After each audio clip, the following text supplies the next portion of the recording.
नागपुरात आज राजकीय नेत्यांनी सकाळीच मतदानाला उपस्थिती लावत आपला मतदानाचा हक्क बजावला। केंद्रीय मंत्री नितीन गडकरी यांनी आपल्या कुटुंबियांसह मतदानाचा हक्क बजावला। नितीन गडकरी यांच्या उमेदवारीमुळे नागपूर ही देशातल्या अव्वल 5 मतदारसंघातला एक गणला जातो।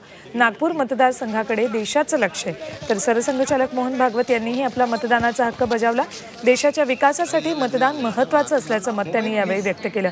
तर नागपूरचे काँग्रेस उमेदवार नाना पटोले यांनी सहकुटुंब मतदान केलं। नागपूरच्या श्रद्धानंद पेठ इथल्या श्रद्धानंद अनाथालय मतदान केंद्रावर त्यांनी मतदान केलं।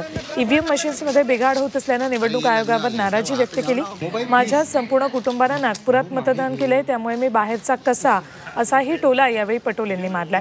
शिवसेना खासदार आणि रामटेकमधून विद्यमान उमेदवार कृपाल तुमाने यांनीही मतदानाचा हक्क बजावला। उन्हाची तमा न बाळगता लोकशाहीच्या या सणाला बाहेर निघा, मतदान करा। उन्हात सण साजरे करता मग मतदानही करा, तुमाने यांनी अशा पद्धतीने जनतेला आवाहन केले। तर खासदार विकास महात्मे यांनीही आपला मतदानाचा हक्क बजावला। यावेळी घरापासून ते मतदान केंद्रापर्यंत डॉक्टर महात्मे यांनी सायकलवर येऊन मतदान केलं। आरोग्य आणि पर्यावरणासाठी सायकल हाच एकमेव चांगला उपाय आहे, असं ते यावेळी म्हणाले।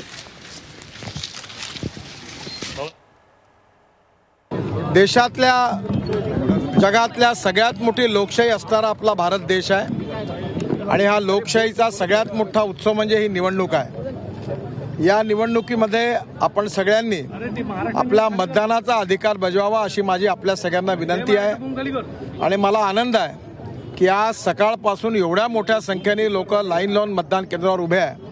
हा त्यांचा उत्साह पहिल्यांदाच फारच कौतुकास्पद आहे, मी त्यांचं अभिनंदन करतो। आणि या निवडणुकीमध्ये 5 वर्षापूर्वी मला नागपूरच्या जनतेने निवडून दिलं होतं। यावेळी 5 वर्षात मी जे काम केलं त्याच्या आधारावर मी लोकांना मतं मागितली।